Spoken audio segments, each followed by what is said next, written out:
Abogado Benítez, el más buscado. Espérese, abro las noticias. Fíjese, agencia AP. Estos son los que no dejan entrar a la Casa Blanca, los de AP.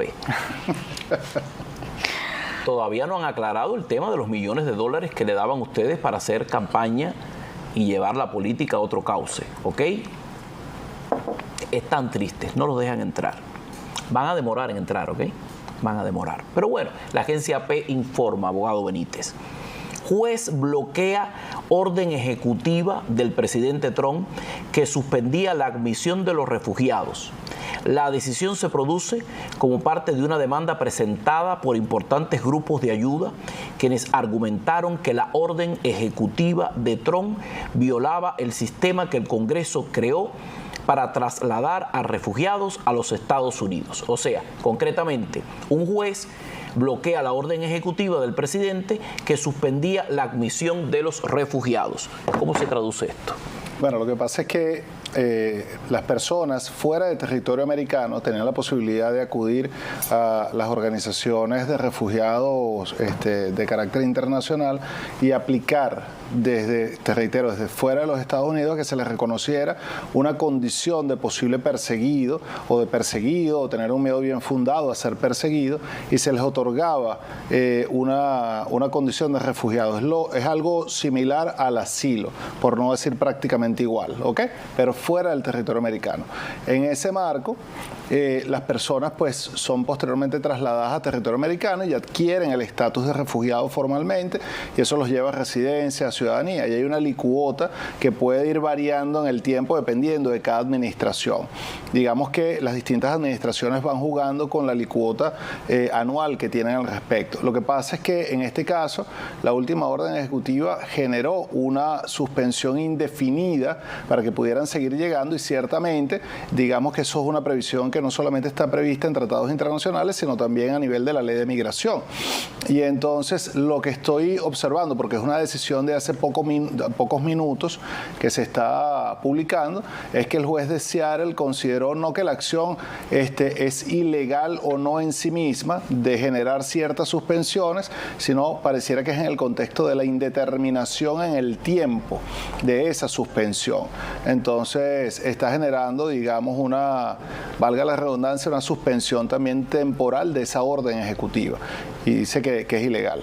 Esto tiene otro contexto, porque la orden ejecutiva salió en un momento preciso, pero imagínese usted que en el momento en el que se firmó la orden, ya usted tenía autorizado llegar a los Estados Unidos.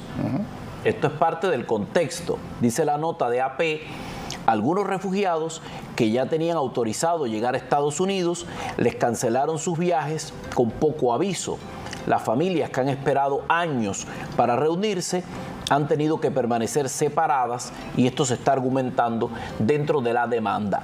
En la orden ejecutiva, el presidente Trump ha dicho que Estados Unidos carece de capacidad para absorber en sus comunidades a un gran número de inmigrantes, y en particular de refugiados, de una manera que no comprometa la disponibilidad de recursos para los estadounidenses. Esta medida ordenaba al secretario de Seguridad Nacional suspender las decisiones sobre el tema de las solicitudes de asilo. O sea que quien ya tenía autorizado lo de la entrada son básicamente los que aquí han entablado la demanda porque se habían subido a un debido proceso. Es que es contradictorio, porque tú con una administración lograste un paso y luego llega otra y lo cancela. Debería de hablarse un poco más acerca de, a partir de ahora, y respetar un tanto lo que ya se aprobó. Y no solamente eso, sino que ya hay un reconocimiento de que es una población que ha sido perseguida o que tiene fundamentos de persecución, y por eso precisamente tiene el traslado. Y digamos que numéricamente hablando es una población muy pequeña comparativamente con otro tipo de programas que pudieran estar en discusión, como el paro humanitario, donde llegaron más de 1,5 millones de personas. ¿Me explico? Entonces, cuando tú contrastas programas como el paro humanitario, donde llegaron esa cantidad, y el programa de refugiados, que son pocos miles de personas normalmente los que están en ese beneficio, definitivamente ese grupo no es el que va a afectar el tema de los servicios o densidad poblacional ni nada por el estilo. Abogado Benítez, ¿usted le ve futuro a la ley de ajuste venezolano? Mira, lo he comentado en otros programas, como venezolano me encantaría que tuviera, digamos, futuro y que ciertamente prosperara por mi comunidad. Sin embargo, objetivamente hablando, yo no veo que en el corto y mediano plazo sea objeto de ningún tipo de aprobación esa propuesta por una sencilla razón.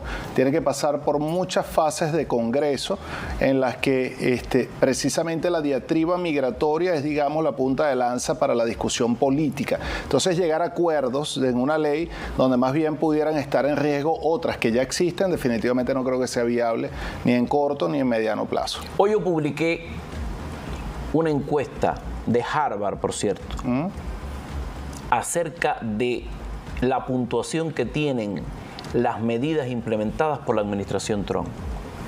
La medida estrella, la número 1, mejor puntuada, es deportar.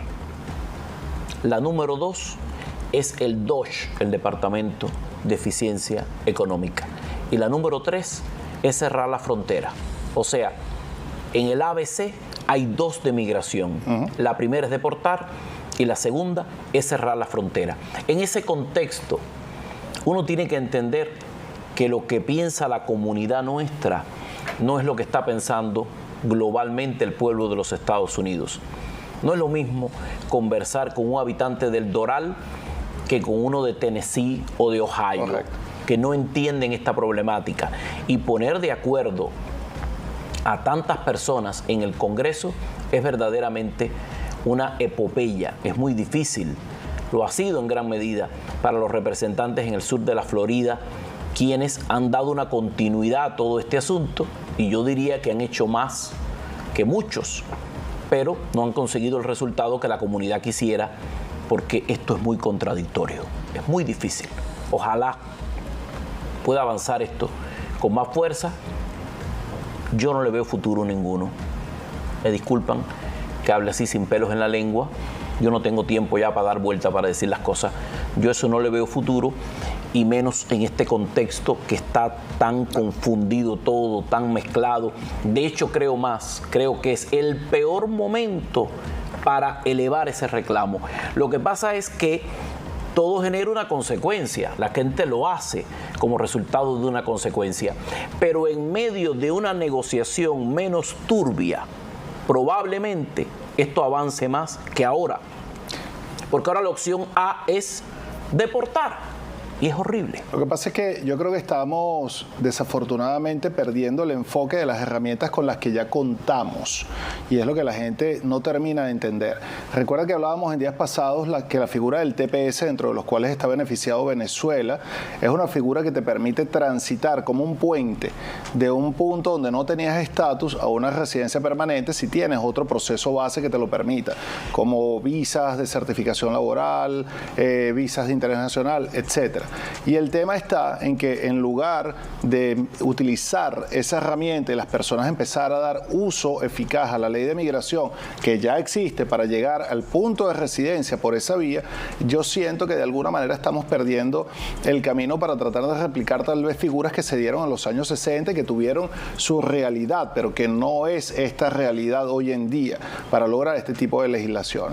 De hecho, no sé si recuerdas que en el programa pasado hablábamos de que en el contexto de la terminación del TPS se hablaba de que todos los que habían llegado por parol humanitario eran personas que eran inadmisibles e ilegales, es lo que señala el documento de terminación, y que eso iba a afectar también a las otras naciones que llegaban por parol, incluso a la misma comunidad cubana. Bueno, no pasaron días cuando se estableció precisamente, surgió una noticia de CBS donde ellos estaban planteando que todos los procesos que derivaban de ajustes cuando la persona había llegado por parol, incluidas las personas de ley de ajuste cubano, estaban en suspenso. ¿Por qué? Porque ellos están atacando precisamente, digamos, el fundamento de la llegada de todas esas personas. 2 preguntas más que llegan a través de nuestro número de producción. Un cubano que llegó con parol humanitario y ya tiene más de 1 año en el país, ¿debería aplicar a la residencia actualmente, aunque este proceso esté detenido? Totalmente, que apliquen de inmediato. Que no pierda tiempo, Que ¿verdad? no pierda tiempo, porque no es lo mismo el hecho de ya haber aplicado y entrar dentro de un grupo determinado de personas que puedan hacer valer posteriormente sus derechos a través de demanda, a que usted haya estado inerte y no haya actuado con respecto a lo que la ley ya preveía que era su acción o su derecho, como estábamos diciendo. Que lo haga de inmediato. Mi abuela diría, es mejor sujetar un loco que empujar un bobo. Hágalo. A usted le toca. Le toca, hágalo. No se autorregañe usted mismo. Espere a ver qué le dicen. Hay otro caso que nos llega por el número de producción. La semana pasada, una madre y esposa de una familia cubana tuvo una entrevista en la Embajada de La Habana. Le negaron la reunificación porque ellos suponen que el matrimonio de ella con el padre de sus hijos es falso. El esposo lleva 9 años en los Estados Unidos, es ciudadano. La hija llegó por frontera, es residente. La reunificación está puesta hace más de 3 años. ¿Qué puede hacer esta familia? ¿Cómo que es falso? Mira, lo que pasa es que desde el punto de vista de lo que son procesos consulares, digamos que es un área bastante gris porque el ente consular o la embajada tiene la facultad de hacer una determinación sobre la viabilidad o no de una petición. Y yo no sé si recuerdas que hace poco hubo un caso también muy sonado de un salvadoreño, si no me equivoco, donde ese salvadoreño, por el hecho de usar unos tatuajes, que se había casado con una ciudadana americana, la ciudadana americana lo pidió, el simple hecho de que le vieran un tatuaje fue objeto de causal de inadmisibilidad y fue totalmente discrecional del oficial. Y lo que dijeron posteriormente a través de las diversas acciones los tribunales es que era una facultad de la embajada hacer esa determinación. Digamos que aquí el primer camino que yo particularmente observo cuando se trata de visas inmigrantes que te llevan a residencia permanente es que no es que es una suerte de apelación, pero puedes pedir como una opinión de un ente estilo consultoría que tiene el Departamento de Estado para que ellos emitan una opinión favorable y buscar, digamos, la reconsideración de esa negativa. No es un proceso formal, pero existe y pudiera traer resultados positivos. Esto no es un certificado de defunción para el trámite. En principio, pareciera que sí, pero digamos que hay manera de revivirlo si la persona plantea adecuadamente ante ese ente y pide la intervención adecuada de ese ente para que revisen nuevamente su caso. O sea, es una consultoría a la que se le pide revisar el procedimiento a ver qué pudo haber ocurrido. Algo vio, a lo mejor es un error de aplicación, algo mal estructurado, algo que no machea con otra cosa, algo vio el funcionario, porque esto tiene nitidez, vaya si es así como nos están diciendo. Gracias, abogado, por su tiempo, por sus explicaciones.